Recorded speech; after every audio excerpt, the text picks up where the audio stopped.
Hello દોસ્તો, જય દ્વારકાધીશ. માંગો વીસ ને આપે 30 એ મારા જય દ્વારકાધીશ. વંદે માતરમ, ભારત માતા કી જય. આઈ હોપ આપ બધા મજામાં હશો. હું પણ મજામાં. આજે તારીખ છે 22 ઓગસ્ટ 2024 અને સવારના 9. આઈ હોપ આપ બધા મજામાં હશો. હું પણ મજામાં.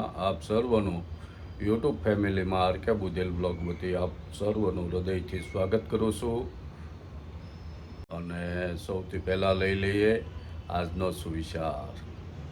ભગવદ્ ગીતામાં ભગવાન કૃષ્ણએ કહ્યું છે કે જો કોઈ વ્યક્તિ તમને સારો દેખાય તો સારો એ નથી પણ સારા તમે છો, કારણ કે એ વ્યક્તિમાં સારા ગુણો શોધવાની તમારામાં નજર તમારી પાસે છે.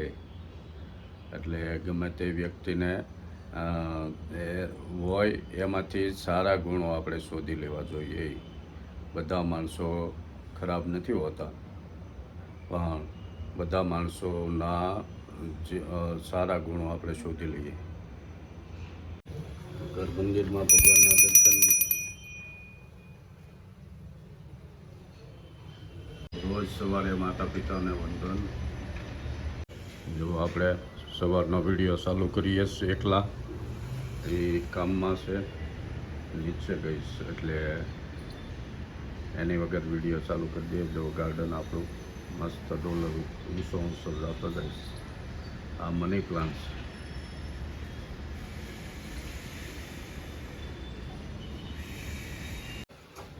ચાલો ભગવાનને થાળ ધરાવી દઈએ.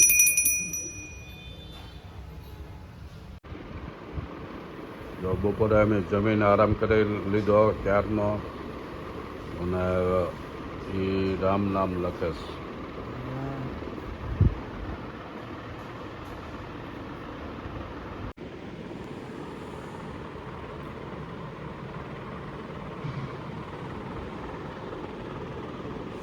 એક બુકમાં કેટલા નામ આવે? 28,860. એક બુકમાં 28,860 નામ આવે. માથે લખેલું જ છે.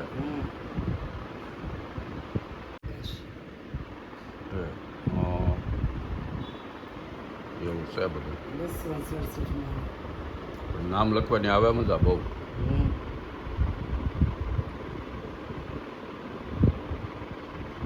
જો હાંસ પડી ગઈ મસ્ત મજાની.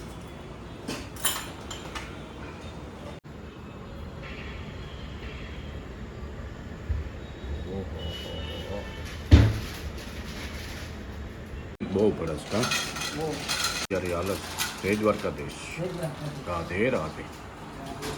પાણીપુરીનો પ્રોગ્રામ છે આજે, આપણે બધાને ખાવાની છે મસ્ત મજાની. આ પૂરી બહારની નથી લાવવી, ઘરે તળવાની. આ ડીમાર્ટમાંથી અમે તૈયાર લાવ્યા હતા પેકેટ.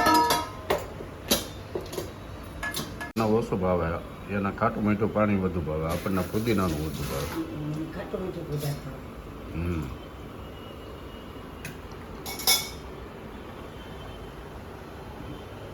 તો તેલ તો મૂકી દીધું. ટેસ્ટિંગ કદાચ તેલ આવી ગયું.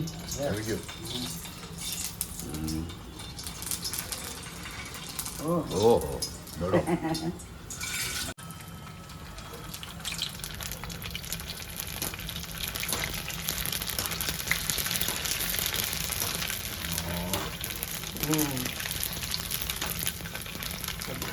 ડીમાર્ટમાં આવે, ઓલામાં આવે, પ્રોવિઝનમાં આવે.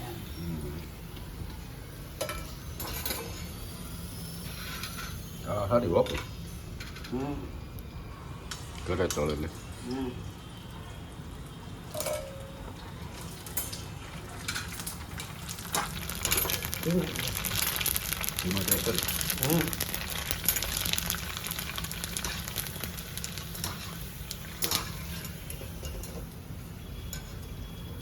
આવી રીતે પૂરી તળે છે.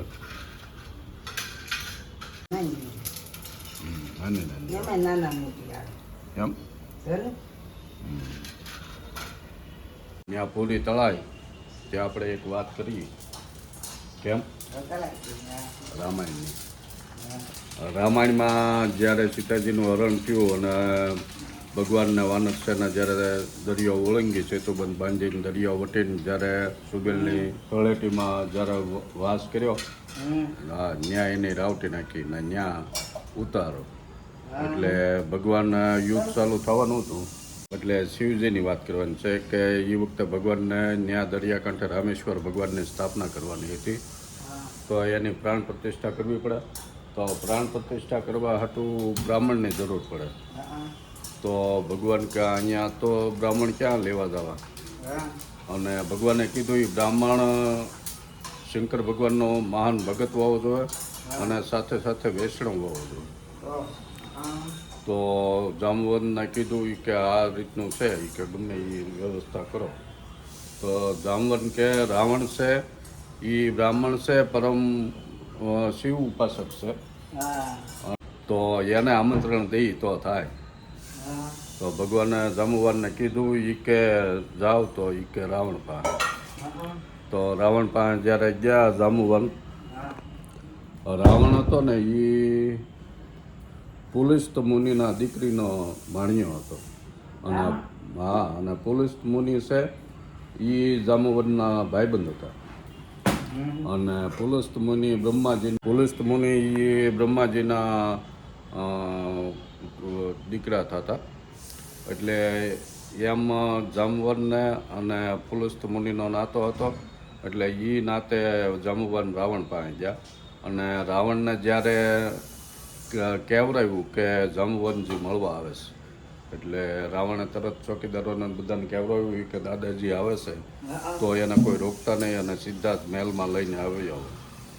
એટલે જાંબુવન ત્યાં પહોંચ્યા મહેલમાં. એટલે રાવણ ઊભા થઈ ગયા અને જાંબુવનનું સ્વાગત કર્યું. એ કે પધારો પધારો, હું કામ આવ્યા. એ કે અમારે એ કે રામેશ્વર ભગવાનની સ્થાપના કરવી છે, એની પ્રાણ પ્રતિષ્ઠા કરવા માટે તમને આમંત્રણ આપવા આવ્યા છીએ બ્રાહ્મણ તરીકે. તો રાવણે કીધું એ કે આ જે મારા યજમાન છે એ વનવાસી છે અને લંકા ઉપર વિજય મેળવવાના આશીષથી કે પ્રાણ પ્રતિષ્ઠા કરવાની છે ભગવાન શંકરની. હું આવીશ પ્રાણ પ્રતિષ્ઠા કરવા હાટું. અને બ્રાહ્મણોની ફરજ છે કે જે યજમાન હોય, યજમાન પાસે જે કંઈ સામગ્રી ન હોય પૂંજાની હાથે, એ કે બ્રાહ્મણને એ વ્યવસ્થા કરવાની હોય. એટલે એ કે એ જે કંઈ વ્યવસ્થા કરવાની છે એ હું રાવણ કે હું કરતો આવીશ. અને હું આવું તો જાંબુવનજી કે મુહૂર્ત કાઢી દો. તો મુહૂર્ત કાઢવાનું હતું. એટલે રાવણને તો 9 ગ્રહ છે એ તો એના શરણોમાં રહેતો હતો. એટલે રાવણના ગ્રહોને કીધું કે મુહૂર્ત કાઢી દો. એટલે કાલે સવારનું મુહૂર્ત છે વહેલું 5 વાગ્યાનું. એટલે એ રીતનું મુહૂર્ત જાંબુવનજીને કીધું. જાંબુવનજી ત્યાંથી નીકળી ગયા. અને રાવણે વિચાર કર્યો કે આ રીતની પ્રાણ પ્રતિષ્ઠા હોય એમાં જે કંઈ આપણે યજમાન હોય, જે પ્રાણ પ્રતિષ્ઠા કરવાની હોય એમાં જે યજમાન બેહવાના હોય પતિ પત્ની હોવો જોઈએ. તો રામના તો પત્ની સીતાજીનું તો હરણ કરીને અશોક વાટિકામાં હતા. એટલે રાવણે સાંજે એના દીકરા અશ્વ મેઘનાથને બોલાવ્યા અને એના અશોક વાટિકામાં મોકલ્યા સીતાજીને કહેવા કે સવારે તૈયાર રહે, આવી રીતની સ્થાપના કરવા જવાનું છે, પ્રતિષ્ઠા કરવા. એટલે એ કે સવારમાં લેવા આવશું. તો મેઘનાથે અશોક વાટિકામાં જઈને સીતાજીને કીધું. એ પ્રમાણે સવારમાં મેઘનાથ રથ લઈને ગયા અને સીતાજીને રથમાં બેહારીને જ્યાં સ્થાપના કરવાની હતી રામેશ્વરની ત્યાં લઈને જવાના હતા. અને અહીંયા રાવણ પહોંચી ગયો બધું પૂંજા બધું લઈને. અને પૂજા વિધિ ચાલુ થઈ. એ પહેલાં સીતાજીને ઓલા મેઘનાથને કીધું કે સીતાજીને લાવીને રામની બાજુમાં બેહાડ દે. એટલે તો જાંબુવને કીધું કે આ કેમ? તાર કે આ વ્યવસ્થા મારે કરવાની હોય બ્રાહ્મણને, એટલે મેં આ વ્યવસ્થા કરી છે સીતાજીને. રામની બાજુમાં બેહાડ્યા. પૂંજા ચાલુ થઈ અને પછી પૂંજા પૂરી થઈ, સ્થાપના થઈ ગઈ રામેશ્વર ભગવાનની. એટલે પાછા મેઘનાથને કીધું કે સીતાજીને રથમાં બેહાડીને પાછા અશોક વાટિકામાં મૂકી આવો. અને રામેશ્વર ભગવાનની સ્થાપના કરી. તો આવા હતા દુશ્મન રાવણ અને આ હતા ભગવાન રામ. એ સમય તો એ સમયને આ સમય દુશ્મને કામ કરતા એવું છે ને તો આશીર્વાદ હતા. સ્થાપના થઈ ગઈ એટલે ભગવાને રાવણને કીધું એ કે મારી ફરજ છે યજમાનની કે ભૂદેવને દક્ષિણા દેવાની હોય તો બોલો એ કે હું દક્ષિણા આપું. તો રાવણ કે હું દક્ષિણામાં એટલું જ માગું છું કે જ્યારે મારું મૃત્યુ થાય ત્યારે તમે મારી સામે ઊભા રહ્યો, એમ સામે ઊભા રહીને મને દર્શન આપો. એ રીતનું વરદાન, હા, દક્ષિણા માગું એવું છે. મસ્ત મજાનો પ્રસંગ છે, સાંભળવા જોઈએ. જો મસ્ત બનાવની પાણીપુરી ઘરની ખાવાની છે આપણે. હે હા બહુ સરસ. તમારા લોકોને ખાવી હોય તો ભાઈ આવો. પાણીપુરીમાં ફુદીનાનું પાણી આવે ને એટલે બહુ ગુણકારી. એટલે અઠવાડિયામાં એકાદી વાર પાણીપુરી બનાવી ખાય. ગેસ વાયુ બધું હતું. અહીંયા બધા ગેસ વાયુ હોય જ તે બાજુ. તો આજે આપણે પાણીપુરી અમારા બેમાંથી કોણ વધુ ખાય એની કોમ્પિટિશન રાખવાની છે. કેમ થાય કોણ વધુ પાણીપુરી પીસ ખાઈએ કે એની કોમ્પિટિશન રાખવાની હું છે. ખાઉં. હે એમ જો પાણીપુરીની કોમ્પિટિશનમાં આપણે હારી ગયા અને એના હજી ચાલુ છે. જો આપણે આવી ગયા કતારગામમાં આ કામ હતું વ્યવહારિક એટલે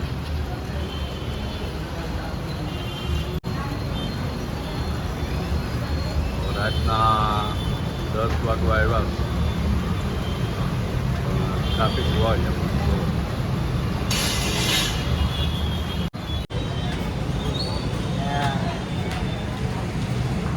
જાવીને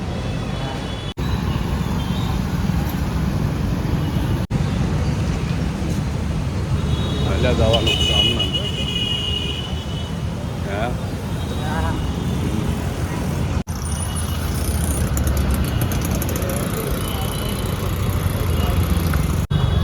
લઈ લઈએ આપણી ગાડી.